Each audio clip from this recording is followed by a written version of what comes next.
and I am privileged to be in the Messenger Studios with the most amazing engineer and mixer in the back, and I've got great guests with me today, Miss Nancy Tate, who is our state representative. It's an amazing, it's going well. How are you today? Thank you for coming on the show and saying hello. Great. Thank you very much, Pastor Ryan. I appreciate the opportunity. Absolutely. Well, listen, I know earlier with Steve in the studio, you and myself, I made the comment that it's very rare when the three busiest people or three of the most busiest people that I have in my life are all in the room at the same time. So to get schedules there, thanks for taking the time to come say hello. Hey, so tell us a little bit. All right, so we got so much going on these days. We've got our own government here in Kentucky. We've got legislation that's being passed as of yesterday. We've got the presidential debate a couple weeks ago. We've got a second assassination. I mean, there's a lot going on, all while we're believers in Jesus Christ, Amen. Right? So I know a lot of people are saying, hey, like, can politics be in the church? How far, are we voting on policy? Are we voting on charisma? There is so much going on. Why don't you tell us just a little bit about what's happening in our backyard here in Kentucky, things that you have been addressing, working on. Just tell us a little bit about what's going on these days and like why it's important. Okay. Thank you very much. I appreciate that. Absolutely. Yeah. Thank you. Yeah, so we do. You're right. We've got so much going on. It seems like that in some regards, Kentucky and our district, our region, the Lincoln Trail Area Development District, which we're part of. Okay. We have been asking for so long to have so many opportunities. Right. Now those opportunities are here. We've got 65% more economic development opportunities in our region than anywhere else. Wow. In Kentucky. And so that is because it's just the most natural place for those opportunities to be. So tell me a little bit more like what that looks like. What does an opportunity look like for us, middle class or white collar or lower? Like, how does that translate into like, is it an opportunity for like us? Is it just for like the common Kentucky person? Sure enough, yeah. So if you think about from an employment perspective, since the 90s, we've been going away from manufacturing to service. Okay. And so most of the new jobs that we had or the employment opportunities that we had were in the service industry. Now we're moving more away from that back into the manufacturing industry, which to me is very exciting. While I've made most of my career in the service industry, we, as you know, we have to produce something. Absolutely. We have to be producers in order for us to be able to compete economically in the nation and in the world. And so we've got those production jobs that are here and that are starting to ramp up and will continue to ramp up. That's incredible. I know that jobs is really important, especially with like inflation that's through the roof. I know that we continue to print money with things that are not backed up, which the federal government actually is the one that buys the bonds, and then they turn around and they print the money. And then at the end of the day, we say like, well, how much can we print before it's just through the roof and people can't afford anything? These jobs, tell me a little bit of like, what is fair and competitive pricing like for wages these days? Like how when we're producing all these jobs, which is phenomenal. I think you guys are absolutely crushing it because people have got to work. Absolutely. They've got to work. What are you seeing out there when it comes to like fair wages as opposed to like what maybe the nation is demanding? And I know that different regions are priced differently. So, we go to the West Coast, we go to California, I think it was like 4 or 5 years ago, that was the first time we heard like $18 to $20 for fast food. What is competitive these days with all the jobs being produced? Just to give us like a realistic idea. Sure, and the reason why I'm smiling is because there's a huge gap between those positions.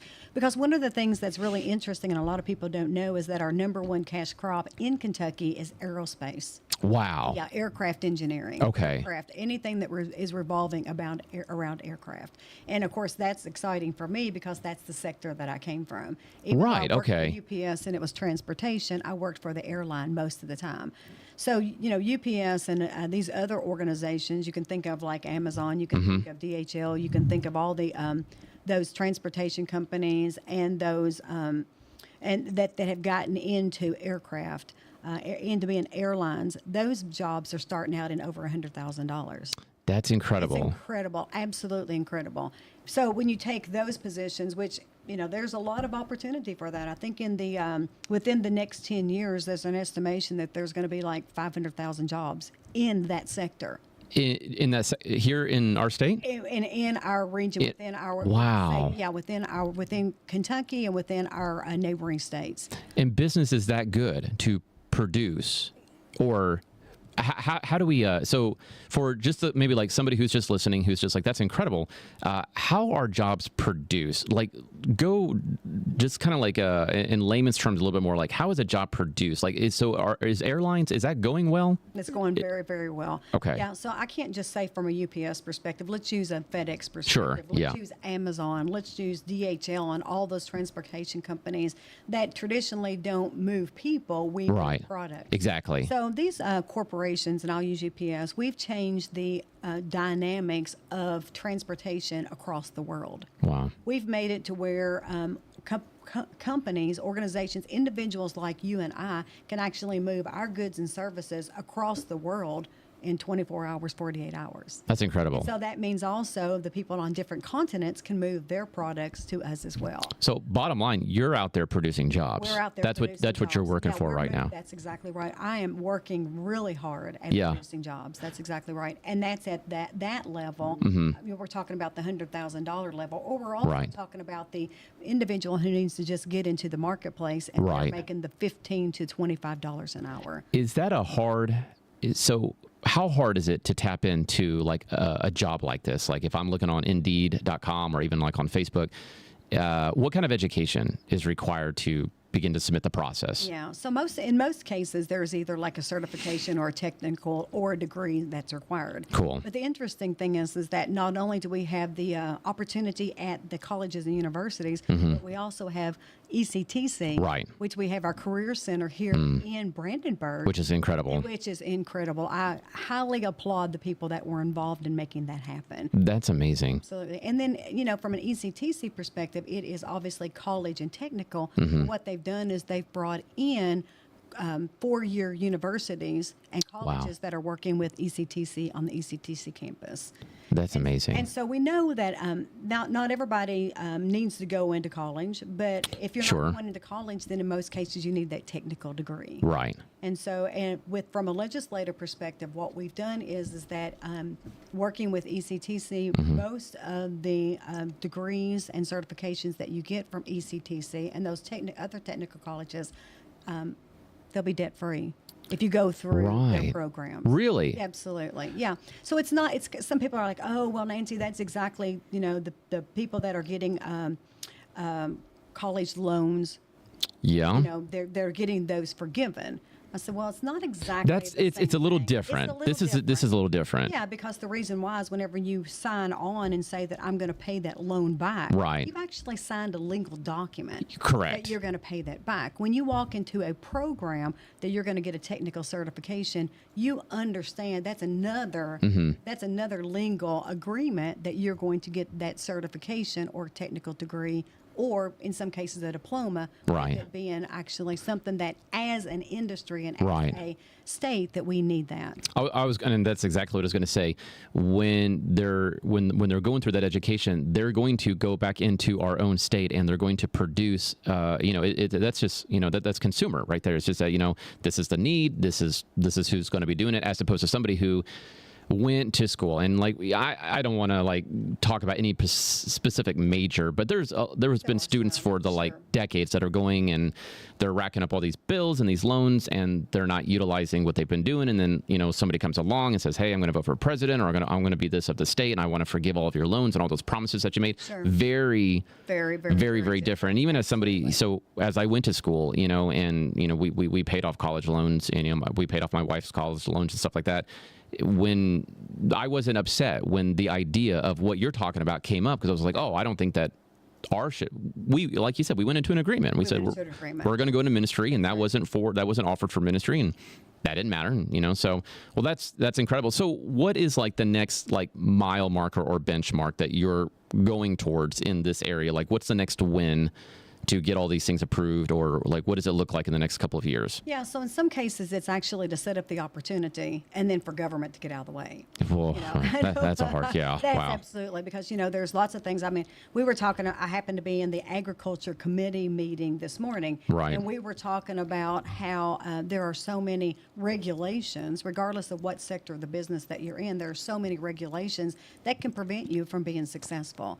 And so it's really important for us as legislators, whether we're at the state or the federal level, to ensure that we're not passing regulations that prevent and cripple the whatever sector that is. And coincidentally, since I was in the Ag Committee, we were talking about the carbon footprint. Yes. We were talking about how important it was for maybe farmers to sign on to the carbon footprint and to sell their carbon footprint to somebody in New York or somewhere that they don't even know.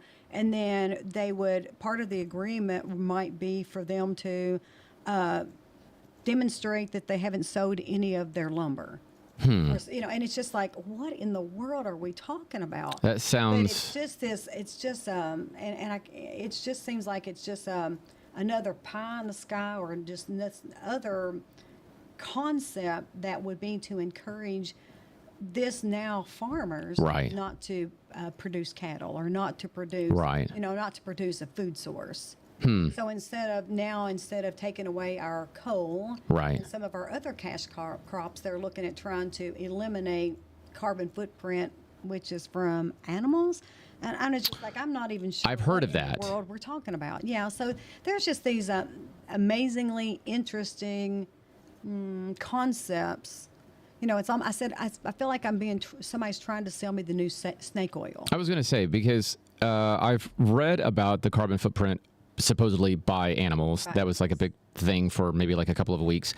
It did not seem like there was any science to support that on any level. Right. I think the context that I was reading it in was an attempt to relate that to climate. The climate control. Climate control and the icebergs melting and things like that. And I know at least every decade for like the last 40 to 50 years, some state is going to be flooded in the next 20 to 30 years, and everybody's going to be gone, and none of that is true at all. So here's an interesting question on the faith part. When you're in these meetings, right, as a believer, we know the truth biblically that the Lord has said in Genesis that he's never going to flood it.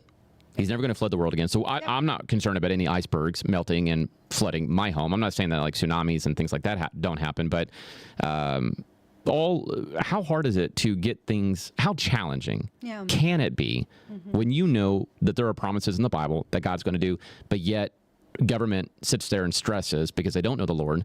They stress over policies that are never going to happen. Yeah. Does that make sense? Absolutely. Okay. I think that's really a very deep question. Yeah. Because I think sometimes I'm like one of the most positive people that you'll ever meet. But at the same time, I mean, I was on a talk show earlier this week and I heard myself use, that's terrifying. That concept to me is terrifying. And I thought, wow, Nancy, that's really interesting that you're using that term. I don't recall ever using that term. And so I think that it's very, very, very important for us to not totally stress ourselves out over things that probably won't happen. Exactly. Or even if they do, we always know that there's God has a plan. God has promised us that He will not forsake us. Right. He will not forget us. He will not flood the world again. Right. There's some things, and coincidentally, I have to bring this up. I was just looked up and I was like, there was a rainbow. I was like, thank you so much. Exactly. I really needed that rainbow today. Yeah. And it was, and I know it wasn't for me. I know it was for everybody, but I just happened to look up and see that. And I think that's so important for us to continue to be grounded in our faith. Yes. And not let all the news media and all of our concerns about the upcoming elections, all the things that could potentially happen and maybe will happen to us, but not to forget that, we're a child of God. Absolutely. I was listening to Tucker on Fox a couple weeks ago, and it was really interesting. He was almost surprised by, they ran some stats, some data, and they they ran a survey on who is nervous about the future and who's not nervous. And then when they took that survey and they asked, like, do you have a faith behind, like, what leads you to not or to being nervous? And majority of those that are not nervous were people who have a faith in Jesus Christ. And he goes, you know what's really wild? He goes, about this Bible thing. And I don't know if Tucker is a believer or not. I mean, how can we possibly know unless he said something? But you could almost tell, like, he was surprised. He's just like, he goes, I'm surprised that it's the Christians who are not nervous. He goes, the Bible apparently has given them enough peace. And I was just like, you know what? It's little things like that, you know? And so we need really good people in government. We have to have good people in government. Absolutely. And believers, everybody for that matter, but believers must get out and vote. And I hear that sometimes. I hear that in the church world. Well, the Lord sits on the throne. That he does. Yes. He rules. He sovereignly. Absolutely. But all throughout the Bible, from the beginning of the Old Testament all the way to Revelation, we are encouraged when it comes to government. Government's been around he instituted the concept. Correct. Right? Because there is a kingdom building and there is a government by the Lord, and he talks about what government should look like. We actually see that in the Old Testament, what government was set up to look like, and and to submit to the authorities. But that was assuming that the government is under a godly rule. So when it comes to your faith and being in there and stuff like that, and I know I just kind of asked this a little bit, are there other believers? Like, what does it look like? An average day at Frankfurt, are believers around? Talk to me just a little bit about that for a second. Yeah, absolutely. We've got a prayer caucus. Amazing. And so, awesome. Yeah, and so on Tuesdays and Thursdays, we meet before we go into session. Very good. And so it's basically, there's some people that you're going to see there every single time, and then there's some people that just come in whenever they can. But Absolutely. For the most part, you're going to see the consistency. There's probably 20 to 30 legislators. That's amazing. That show up on a weekly basis. Amen. And that's just on Tuesday and Thursday, and that's just in the House. Wow. The Senate, I'm sure, has their own, but we do that. We pray for ourselves. We pray for the strength. We pray for our leadership. We pray for the world. So we all, it's very important for me to make sure that I go into that, not only because I want to make sure that from a morality perspective, right. I keep myself grounded. Sure. Most frequently, you hear me say that that I'm addressing it from an ethical perspective. Absolutely. And because everybody, regardless of whether you're a believer or not, most of us understand ethics. Absolutely. Yeah, and so that's how you'll hear me most frequently use that. Right. But I think that one of the most, the saddest thing that I've seen in my lifetime is where hope has been destroyed. And you can see where most of they talk about the suicide rate with the young people. Right. And the reason why, from my perspective, is because they don't have hope. I completely agree. And so it's so important for us to Right. continue to instill hope in ourselves and in our community.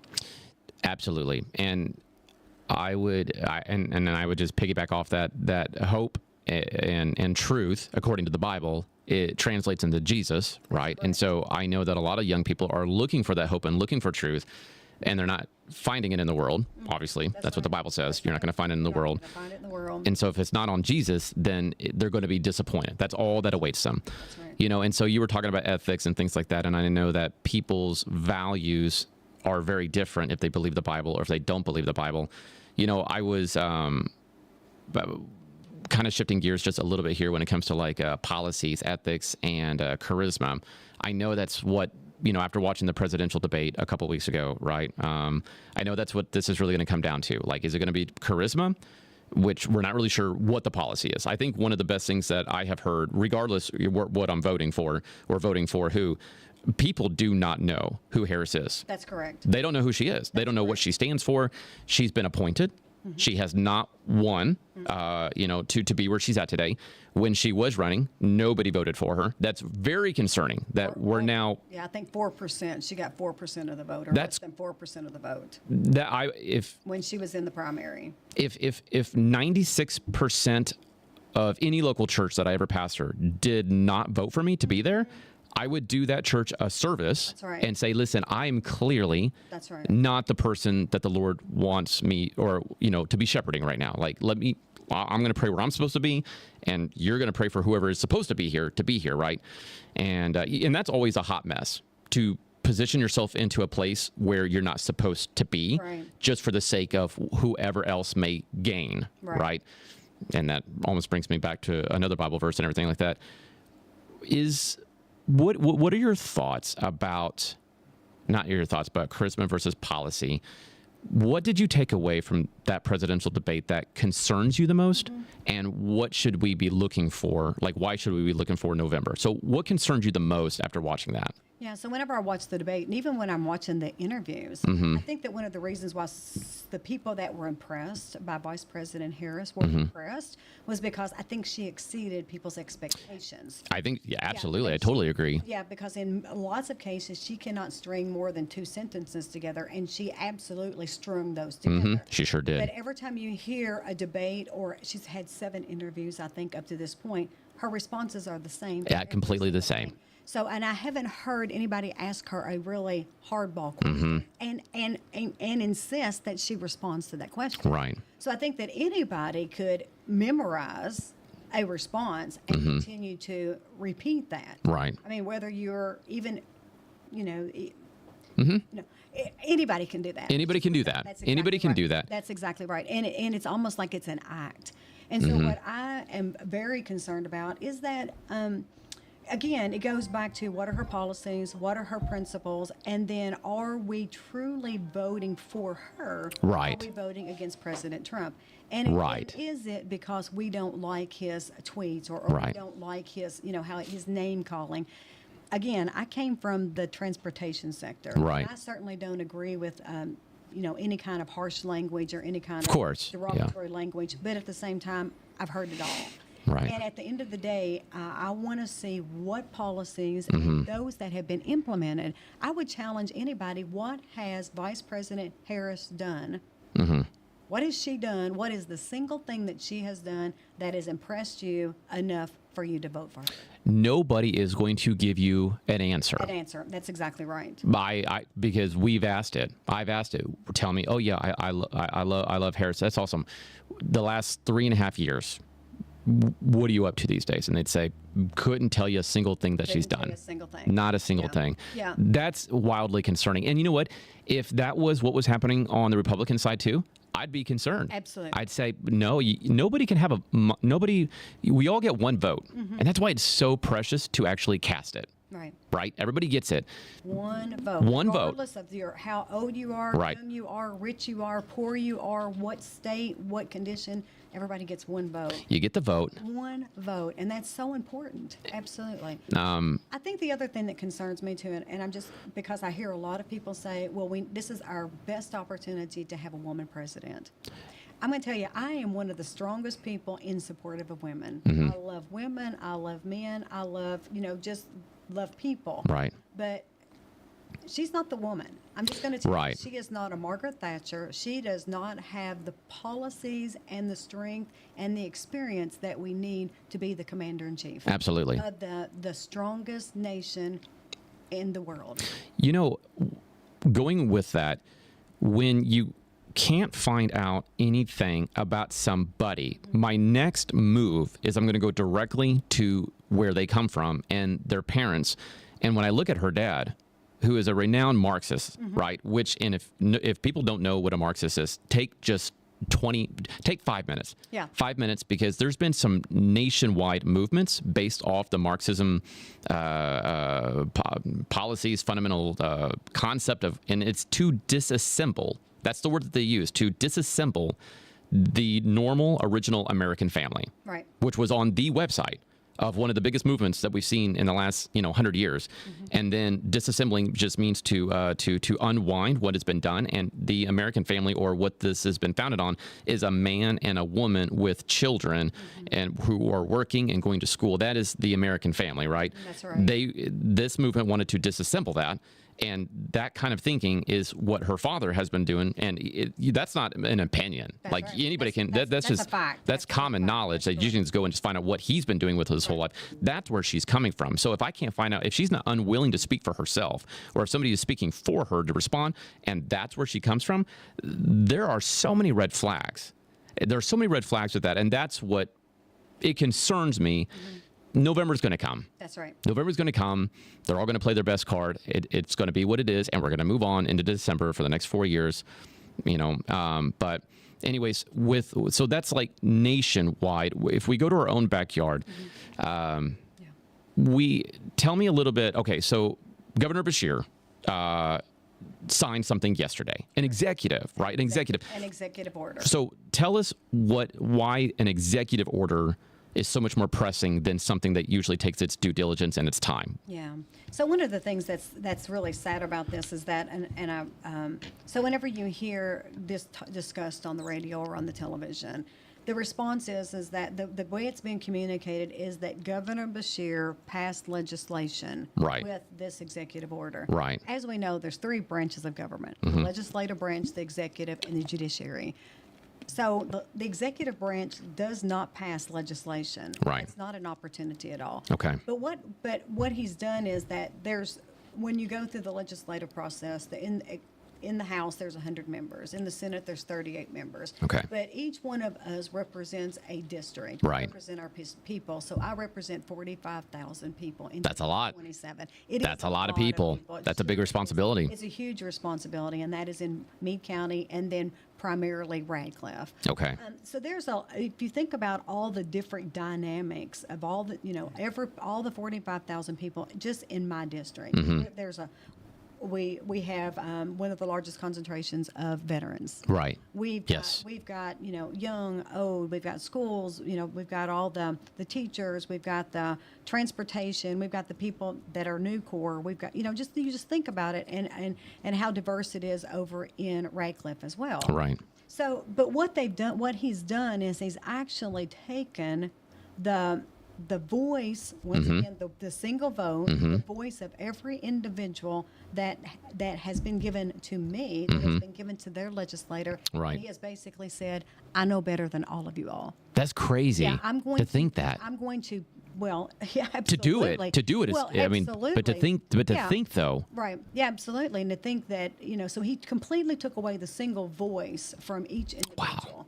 And people can say, yeah, but he was elected to be our governor. Again, it's not the role of the governor to pass legislation. Right. It's the role of the legislative branch. Right. And so, and with this legislation, it's kind of confusing because on the surface, it sounds like it's a good thing. Right. Because what he did was he banned conversion therapy. He banned conversion therapy. Right. So that sounds like, oh, good. It makes it sound like that there was something wrong going on. Okay, That's exactly right. It makes it sound like there was something wrong that was going on. So for the viewer that might be hearing about this for the very first time, right? So yesterday he signed an executive order to ban conversion therapy.